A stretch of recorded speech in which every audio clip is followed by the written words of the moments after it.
कहानी की शुरुआत होती है और हमें विशालकाय बंदर किंग कॉन्ग को दिखाया जाता है, जो अपने जबड़े को पकड़कर बुरी तरह दर्द से कराह रहा था, क्योंकि उसके दांत में बहुत खतरनाक इन्फेक्शन हो गया है।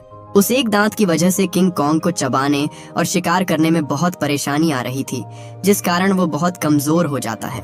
अब सीधा अपने शिकार पर हमला करना उसके बस की बात नहीं थी, इसीलिए खाना ढूंढने के लिए वो अक्सर जाल बिछाकर शिकार किया करता था। एक दिन वो ऐसे ही किसी शिकार की तलाश में निकला था, पर तभी जंगली सुअरों के झुंड ने उस पर हमला कर दिया। किंग कॉन्ग अपनी पूरी ताकत लगाकर उनसे दूर भागने की कोशिश करता है, पर वो जानते थे कि किंग कॉन्ग अभी कमजोर है, इसलिए उन्होंने उसका पीछा नहीं छोड़ा और उसे दौड़ाते हुए ऐसी जगह पर ले आए जहाँ से आगे कोई रास्ता नहीं था।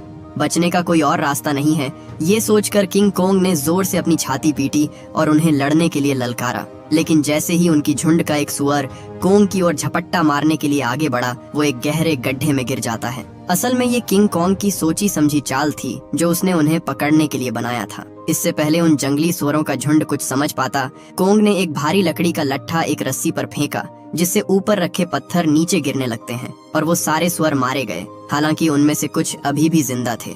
वो कॉन्ग पर फिर हमला करने की सोचते हैं, लेकिन कॉन्ग उन्हें डराने के लिए एक सुअर को उठाकर उसे बीच से चीर देता है, जो देख बाकी सब वहाँ से भाग खड़े होते हैं। कॉन्ग खाना लेकर वापस अपनी गुफा में आता है, पर उसने जैसे ही निवाला मुंह को लगाया, फिर से उसके दांत में भयानक दर्द होने लगता है। उसने मांस का टुकड़ा उठाकर साइड में रख दिया, पर तभी एक छिपकली उसे चोरी करने की कोशिश करती है। कॉन्ग उसे मारकर भगा ही रहा था कि तभी उसने अपने जैसे किसी के चिल्लाने की आवाज सुनी, जिसके बाद वो तुरंत उसे देखने गया। वहाँ पहुंचकर उसने देखा कि ये तो एक कीड़ा है, जो किसी तोते की तरह दूसरों जीवों की आवाजें निकालता है। कॉन्ग को उस पर गुस्सा तो बहुत आता है, पर भला एक कीड़े को मारकर उसे क्या हासिल होता, ये सोचकर उसने उसे जाने दिया। दरअसल कॉन्ग अपनी तरह का आखिरी जीव था, पर उसे उम्मीद थी कि एक दिन उसे उसका कबीला जरूर मिलेगा। पिछले हजारों सालों से वो हर रोज अपने उस परिवार की तलाश में निकलता है, जो उसे शायद कभी नहीं मिलेगा।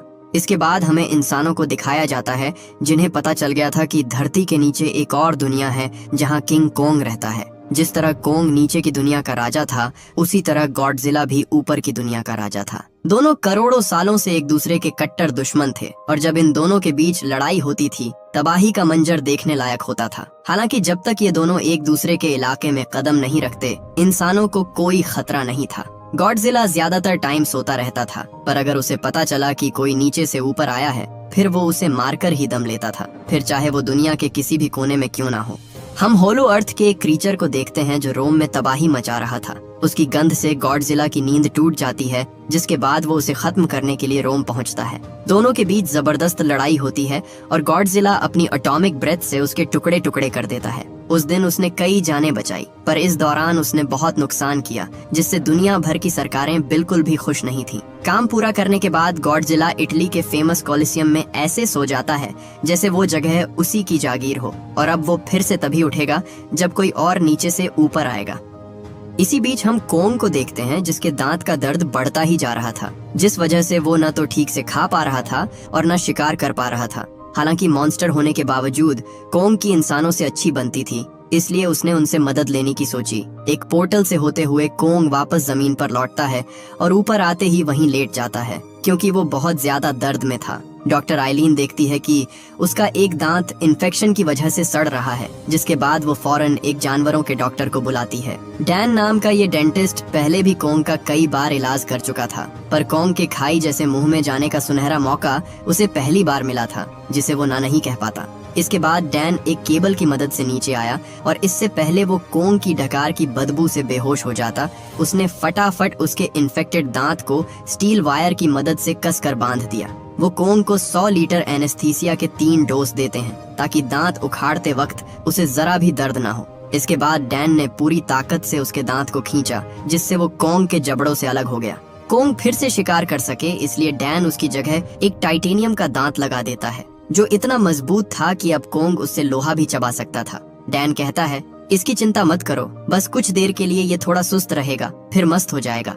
पर उसे क्या पता था कि एक बड़ी मुसीबत उनका इंतजार कर रही है। कॉन्ग के यहाँ आने से पहले आइलीन को होलो अर्थ से कुछ सिग्नल्स मिले थे। उन्हें जब डिकोड किया गया तो पता चला कि सिग्नल गॉडजिला को भेजे जा रहे थे। ऐसे सिग्नल पहले भी देखे गए थे, जिसका मतलब है कि नीचे कोई है जो उनसे मदद मांग रहा है। शायद इसी वजह से गॉडजिला हरकत में आया था। ये जो भी है इसके बारे में नीचे जाकर ही पता किया जा सकता था। जिसके बाद उनकी एक टीम कॉन्ग के साथ होलो अर्थ में जाती है। उनके साथ एक छोटी बच्ची भी थी और सिर्फ वही है जो किंग कॉन्ग से बात कर सकती थी। कॉन्ग अपने घर आता है इस उम्मीद में कि जो खाना वो छोड़कर गया था अब उसे आराम से खाएगा, पर जब वो वहाँ पहुँचा तो पाया कि उसका खाना किसी ने चोरी कर लिया है। और तो और जहाँ वो रहता था अब वहाँ दरार की वजह से गहरी खाई बन चुकी है। चोर को पकड़ने के लिए कॉन्ग खाई के अंदर जाता है और देखता है कि नीचे एक अलग ही दुनिया थी। इतने सालों में उसे अपने कबीले के होने का कोई सबूत नहीं मिला, लेकिन वहाँ उसे कुछ कंकाल मिलते हैं जो इस बात का सबूत है कि वो अकेला नहीं था। उधर जब साइंटिस्ट्स की टीम आउटपोस्ट पर पहुंची तो उन्होंने पाया कि आउटपोस्ट पूरी तरह से तबाह हो चुका था। वहाँ उन्हें चट्टान पर एक बड़े पंजे का निशान मिला जो किंग कॉन्ग का तो बिल्कुल नहीं था। इसी बीच कॉन्ग एक झरने को पार करके एक अलग ही दुनिया में पहुंच गया।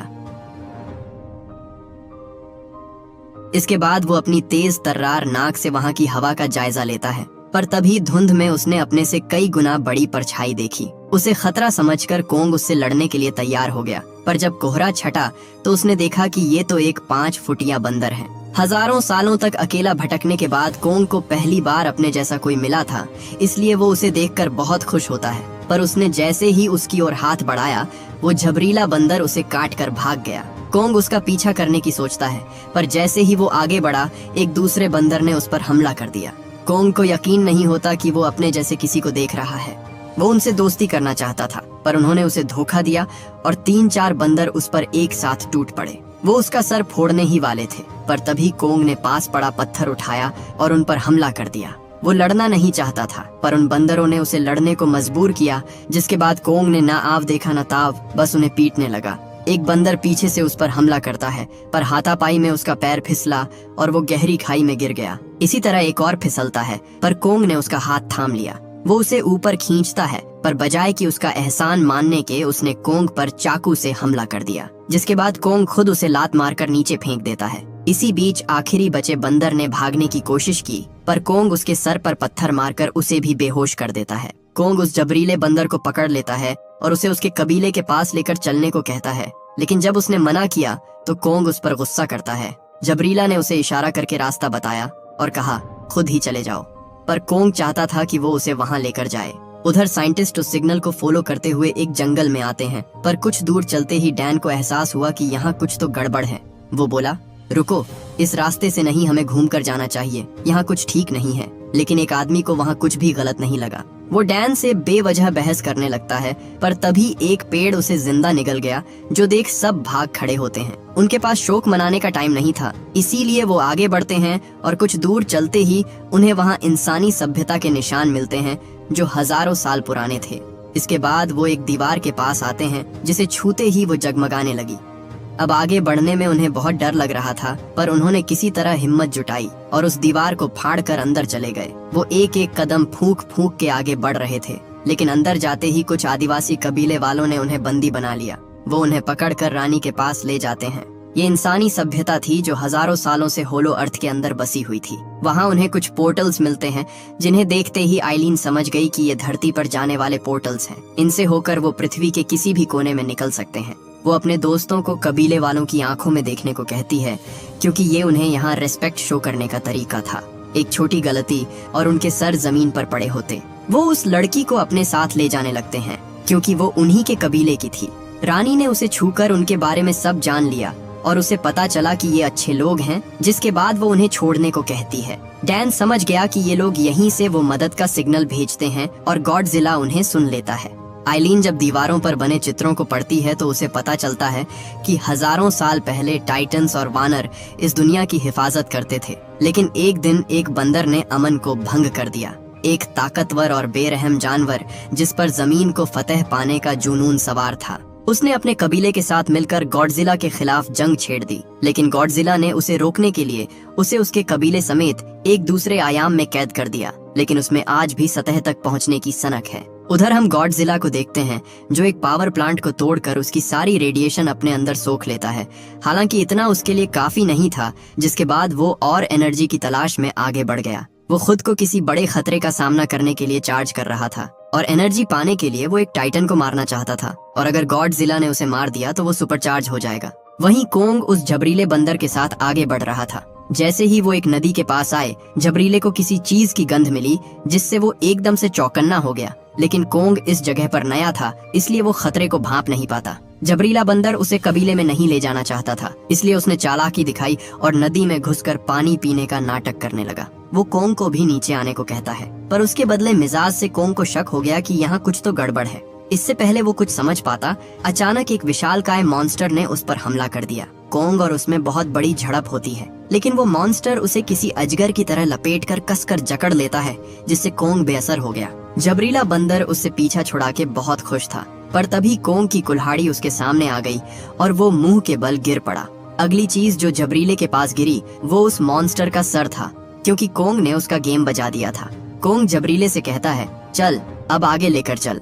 कुछ दूर चलकर कोंग उस मछली को खाने लगा जो उसने कुछ देर पहले मारी थी।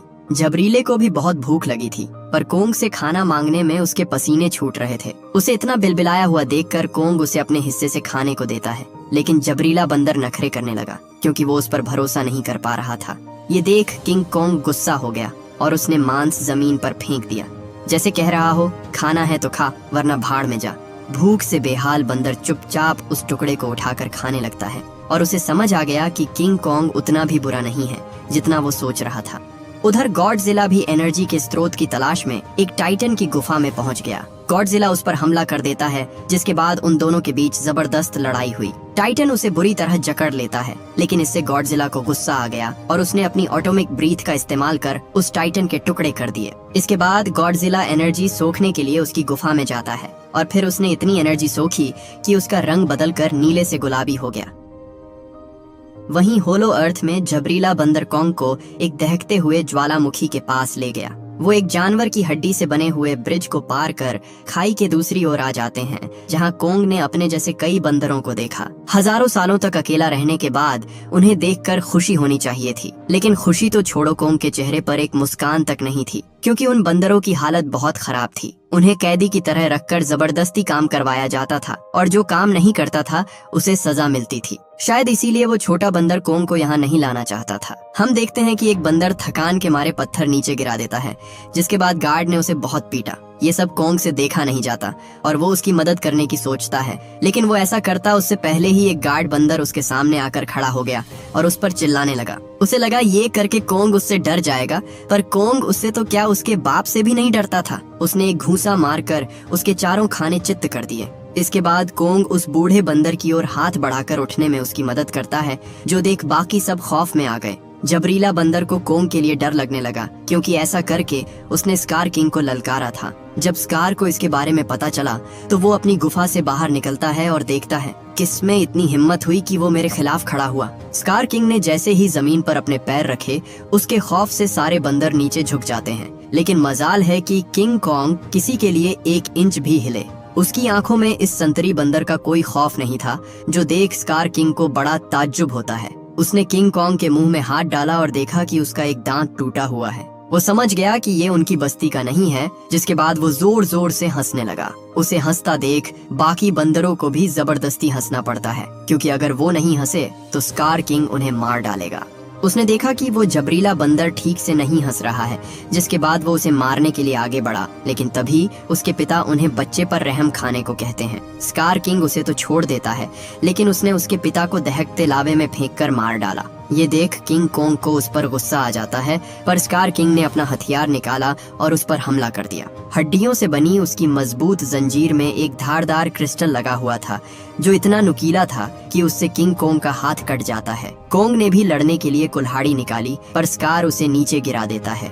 दोनों के बीच जबरदस्त झड़प हुई, पर स्कार अपनी जंजीर से कोंग का गला कसकर पकड़ लेता है और उसे मारने ही वाला था कि तभी कोंग ने पकड़ ढीली की और उसे उठाकर नीचे पटक दिया। स्कार के लोग कोंग को मारने के लिए आगे बढ़ते हैं, पर स्कार ने उन्हें रोक दिया, क्योंकि सालों बाद उसे कोई उसकी टक्कर का मिला था। वो थोड़ी देर और लड़ता तो कोंग मार मार कर उसका कचूमर बना देता, पर असली ताकत स्कार किंग के बाजुओं में नहीं बल्कि उसके हाथों में थी। कोंग उसे लड़ने के लिए ललकारता है, पर स्कार किंग उस पर हंसने लगा। उसने वो क्रिस्टल उठाकर अपने लोगों को इशारा किया, जिसके बाद बंदरों की एक टोली पत्थर अड़ाकर बहते हुए लावा को रोक देती है। उस लावा के पीछे कैद था शीमो, एक बहुत खतरनाक फ्रॉस्ट जाइंट जो अपनी बर्फीली सांस से किसी भी चीज को जमा सकता था और उस क्रिस्टल के जरिए स्कार उसे कंट्रोल करता था। वो शीमो को कोंग पर हमला करने को कहता है, पर जब उसने मना किया तो स्कार उसे दर्द पहुंचाता है, जिसके बाद शीमो ने उस पर हमला कर दिया। कोंग ने अपनी कुल्हाड़ी से उसकी बर्फीली सांस को रोकने की कोशिश की, लेकिन ठंड उसके पूरे हाथ को जकड़ लेती है। किंग कॉन्ग का हाथ इतना सुन्न पड़ गया कि वो कुछ भी महसूस नहीं कर पा रहा था। स्कार शीमो को और ताकत इस्तेमाल करने को कहता है। इससे पहले ये फ्रॉस्ट जाइंट कॉन्ग को जमाकर मार डालता, जबरीला उसे बाहर निकलने का रास्ता दिखाता है। कॉन्ग बिना देर किए एक गुफा में घुस जाता है और शीमो के खतरनाक हमले से खुद को बचा लेता है। स्कार अपनी पूरी आर्मी को उसके पीछे लगा देता है और उसने कोंग की कुल्हाड़ी भी अपने पास रख ली। कोंग अपनी जान बचाकर भागता है, पर उन लोगों ने उसका पीछा किया। अच्छी बात ये थी कि इतने सालों से यहाँ रहते हुए कोंग इस जंगल को अच्छे से समझ गया था। उसने जगह जगह पर शिकार के लिए जाल बिछा रखे थे और वो एक एक करके सबको उसमें फंसाता चला जाता है। जल्द ही वो एक डेड एंड तक पहुंच गया और उसने वही ट्रिक करने की सोची जो उसने उन जंगली सुअरों के साथ की थी। पर इस बार उसकी किस्मत उसका साथ नहीं देती, क्योंकि बंदर उसकी चाल को समझ जाते हैं। कोंग को लगा कि अब तो वो गया, इसलिए वो लड़ने को तैयार हो जाता है। पर तभी उसका बिछाया हुआ जाल काम कर गया और ऊपर से पत्थरों की बारिश होने लगी, जिसके नीचे दबकर वो सारे बंदर मारे जाते हैं। कोंग देखता है कि ये सब जबरीले ने किया। उसे यकीन ही नहीं होता कि उसने उसकी जान बचाई। फ्रॉस्ट बाइट की वजह से कोंग बहुत कमजोर हो गया था, इसलिए जबरीले ने उठकर चलने में उसकी मदद की और वो दोनों वहां से जाने लगे। पर उन्हें क्या पता था कि एक बंदर अभी भी जिंदा बच गया है। इसी बीच उन साइंटिस्ट्स को पता चला कि होलो अर्थ की देवी जानती थी। कोंग अपने लोगों को ढूंढते हुए एक न एक दिन स्कार किंग तक जरूर पहुंच जाएगा, और अगर वो पहुंच गया तो हालात बिगड़ते देर नहीं लगेगी। इसलिए उन्होंने मदद का सिग्नल भेजा और यही वजह थी कि गॉडजिला बदल रहा था। किंग कॉन्ग अपनी दोस्त जिया की खुशबू सूंघते हुए उन तक पहुंच जाता है, पर उन्होंने देखा कि वो इतना घायल था कि वो ठीक से अपने पैरों पर खड़ा भी नहीं हो पाता और बेहोश हो जाता है। एक बंदर जो कब से उनका पीछा कर रहा था कोंग को अंदर जाते हुए देख लेता है, जिसके बाद वो तुरंत स्कार किंग के पास गया और उसे सब कुछ बता दिया।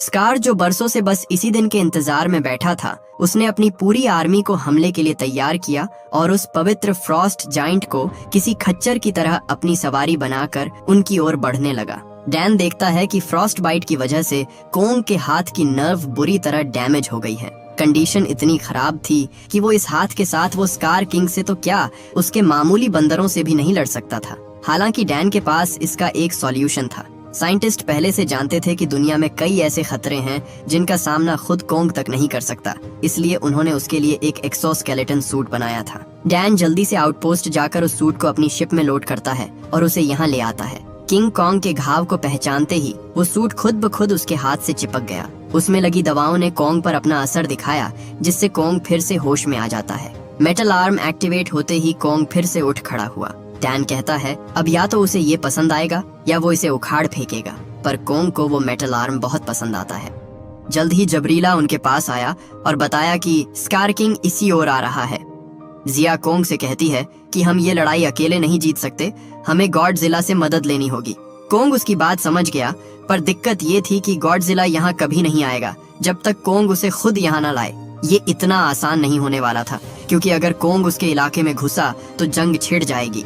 हालांकि कोंग ने ज्यादा सोचा नहीं और पोर्टल में कूद गया, जो उसे सीधा मिस्र के पिरामिडों के पास निकालता है। किंग कॉन्ग वहां खड़ा होकर गॉडजिला के आने का इंतजार करने लगा, और जैसे ही गॉडजिला को उसकी गंध मिली, वो सब कुछ छोड़कर कोंग को मारने निकल जाता है। इसी बीच जिया होलो अर्थ की देवी मोथरा को जगाने जाती है। उसने जैसे ही एक क्रिस्टल नुमा पिरामिड छुआ, अचानक से वहां एक तेज रोशनी चमकी और उनके सामने खुद होलो अर्थ की देवी प्रकट हुई। उधर गॉडजिला गुस्से में कोंग की ओर बढ़ता है और उसकी आंखें देखकर साफ पता चल रहा था कि इस बार ये लड़ाई छोटी मोटी लड़ाई नहीं होने वाली थी। कोंग उसे इशारा करके नीचे चलने को कहता है। उसे लगा वो नीचे जाएगा और उस नारंगी बंदर की बैंड बजा देगा, लेकिन मोटी बुद्धि वाला गॉडजिला उल्टा उस पर ही हमला कर देता है।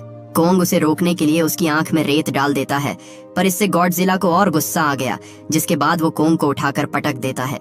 वो कोंग को अपने पैरों तले रौंदने ही वाला था कि तभी कोंग ने अपने मैकेनिकल आर्म से उसे एक जोरदार घूंसा मारा। जब सीधे उंगली से घी नहीं निकला तो किंग कॉन्ग उंगली ही टेढ़ी कर देता है और उसे जमीन में दता दता के मारता है।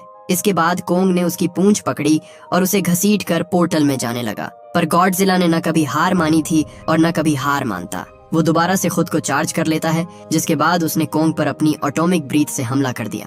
वो कोंग को बहुत मारता है और आखिर में अपनी एटॉमिक ब्रीथ से उसकी जान लेने ही वाला था कि तभी मोथरा ने उसे ऐसा करने से रोक दिया। वो गॉडजिला को बताती है कि कोंग हमारा दोस्त है और उसे तुम्हारी मदद चाहिए, जिसके बाद गॉडजिला अपनी पुरानी दुश्मनी भूलकर उनकी टीम में शामिल हो गया। उधर इंसान पोर्टल को बंद करने के लिए पानी में एक खास तरह का रेड लिक्विड मिलाते हैं ताकि स्कार किंग चाहकर भी सतह पर ना जा सके। क्रिस्टल आपस में जुड़ने ही वाले थे कि तभी स्कार किंग वहां आ जाता है। वो जानता था कि अगर वो दोनों पिरामिड आपस में जुड़े तो पोर्टल बंद हो जाएगा, इसीलिए उसने शीमो की मदद से उन्हें वहीं के वहीं फ्रीज कर दिया। उन्हें हरा पाना इंसानों के बस की बात नहीं थी, ये काम सिर्फ कोंग और गॉडजिला ही कर सकते थे। पर दिक्कत ये थी कि उन्हें आने में थोड़ा समय लगने वाला था। कुछ देर उनका ध्यान भटकाने के लिए डैन होलो अर्थ से बिजली का झटका देने वाले पक्षियों का झुंड ले आया, जो उन बंदरों को करंट मार मार कर उनकी हालत खराब कर देते हैं। और इसी बीच गॉडजिला और कोंग दोनों पोर्टल से नीचे आ गए। वो हर हाल में स्कार किंग और उस फ्रॉस्ट जाइंट को ऊपर जाने से रोकना चाहते थे, जिसके बाद उन दोनों ने उन पर हमला कर दिया। दोनों आपस में भिड़ने ही वाले थे कि तभी वो दोनों पिरामिड आपस में टकरा जाते हैं, जिससे वहां की ग्रेविटी उल्ट पुल्ट हो गई और सब हवा में तैरने लगे। स्कार पोर्टल में जाने की कोशिश करता है, पर कोंग ने उसे रोकने की अपनी पूरी कोशिश की। उधर गॉडजिला भी उससे फाइट करता है, पर वो दोनों बहुत ताकतवर थे। एक बंदर डैन पर हमला कर देता है, पर मोथरा ने उन्हें बचा लिया। वो पोर्टल को प्रोटेक्ट करने लगती है ताकि कोई उसे पार न कर सके। झबरीला बंदर भी इस लड़ाई में शामिल हो जाता है और कोंग की मदद करता है, पर एक बंदर उसकी जान के पीछे पड़ गया। शीमो गॉडजिला को फ्रीज कर देता है, पर गॉडजिला पर इसका कोई असर नहीं हुआ। वो अपनी रेडिएशन से बर्फ को पिघला देता है और उसे जोर की टक्कर मारता है। जल्द ही ग्रेविटी स्टेबल हो गई और सब जमीन पर गिरने लगे। इससे पहले पोर्टल बंद हो जाता, स्कार किंग उसे पार करने की कोशिश करता है। उसके पीछे पीछे फ्रॉस्ट जाइंट भी पोर्टल की ओर बढ़ने लगा, जिसे रोकने की उनकी कोशिश नाकाम रही। आखिर में कोंग को भी उस पोर्टल में कूदना पड़ा, पर इस दौरान उसकी कुल्हाड़ी होलो अर्थ में ही छूट जाती है। वो पोर्टल ब्राजील में खुलता था। हम इंसानों को देखते हैं जो खतरे से अनजान बीच पर मस्त एंजॉय कर रहे थे, पर तभी समुद्र का सारा पानी बर्फ में बदल जाता है। स्कार किंग बाहर आया और सूरज की रोशनी चेहरे पर पड़ते ही वो समझ गया कि वो सतह पर पहुंच चुका है। स्कार शीमो को वहां मौजूद हर चीज को बर्फ में बदलने को कहता है, जिसके बाद उसने पृथ्वी को जमाना शुरू कर दिया। पर तभी कोंग दौड़ता हुआ आया और उसने स्कार को एक जोरदार घूंसा जड़ा, जिससे उसका 200 किलो का दांत टूटकर नीचे गिर जाता है। कोंग उसे देखकर हंसने लगा, जो स्कार को बिल्कुल पसंद नहीं आता। उधर गॉडजिला भी उस फ्रॉस्ट जाइंट पर हमला कर उसे कुछ देर के लिए रोक देता है। स्कार के हुक्म देने पर शीमो कोंग को मारने जा ही रहा था कि तभी गॉडजिला एक जोरदार टक्कर मारकर उसे दूर फेंक देता है। उधर जबरीला देखता है कि कोंग अपनी कुल्हाड़ी यहीं भूल गया है। उसके बिना वो स्कार किंग का सामना नहीं कर सकता था, इसीलिए वो उसे लेकर पोर्टल में कूद गया। स्कार किंग ने कोंग को ललकारा और उस पर पूरी की पूरी बिल्डिंग फेंक दी, लेकिन कोंग अपने मैकेनिकल आर्म से उसके टुकड़े कर देता है। स्कार ने उसका वो हाथ तोड़ने का हुक्म दिया, जिसके बाद शीमो ने उसे अपने मुंह में दबाकर कोंग को उठा उठा कर पटका। वो कोंग पर फिर से अपनी खून जमा देने वाली बर्फ से हमला करता है, जिससे कोंग ठंडा पड़ने लगा। उसे बचाने के लिए गॉडजिला ने अपनी पूरी ताकत से उस पर हमला किया, लेकिन स्कार किंग उसके रास्ते में आ खड़ा होता है। वो उस पर अपने चाबुक से हमला करता है, पर उसकी इसी गलती से गॉडजिला ने उसकी नब्ज पकड़ ली। वो उस क्रिस्टल को अपने मुंह में दबा लेता है और उस चाबुक को तोड़कर उससे क्रिस्टल को अलग कर दिया। स्कार किंग जल्दी से उसे उठाने की कोशिश करता है, पर वो उसके हाथ से छूटकर कोंग के पास आ गिरा। कोंग ने अपने हाथ से बर्फ हटाई और सीधा उस क्रिस्टल की ओर दौड़ा, पर उस तक पहुंचने से पहले ही स्कार किंग ने उसका पैर पकड़ लिया। वो कोंग से पहले उस क्रिस्टल को पाना चाहता था, पर तभी झबरीला आता है और कोंग के हथौड़े से उस क्रिस्टल के टुकड़े कर देता है, जिससे वो फ्रॉस्ट जायंट स्कार किंग के चंगुल से आजाद हो गया। क्रिस्टल टूटते ही नारंगी बंदर की सारी अकड़ मिट्टी में मिल गई। गुस्से में स्कार किंग झबरीले को पकड़ लेता है। वो उसे मारने ही वाला था कि तभी कोंग ने उसे जोर का घूंसा मारा और उसे उठाकर गॉडजिला के पास फेंक दिया, जिसके बाद गॉडजिला भी इस ऊधम मचाने वाले नारंगी बंदर को अच्छा ट्रीटमेंट देता है। कोंग ने स्कार की गर्दन पकड़ ली और उसे इतनी जोर से दबाया कि उसकी आंखें बाहर आ गईं। वो फ्रॉस्ट जाइंट अपना बदला लेने के लिए स्कार किंग को फ्रीज कर देता है, जिसके बाद कोंग ने उसे उठाकर जमीन पर दे मारा, जिससे उसके शरीर के टुकड़े हो गए। इसी के साथ वो ये लड़ाई जीत जाते हैं। कोंग गॉडजिला की ओर देखकर मुस्कुराया और गॉडजिला भी बहुत खुश था, जिसके बाद वो अपनी एनर्जी खुले आसमान में छोड़ देता है, जिससे पृथ्वी का जमना बंद हो गया।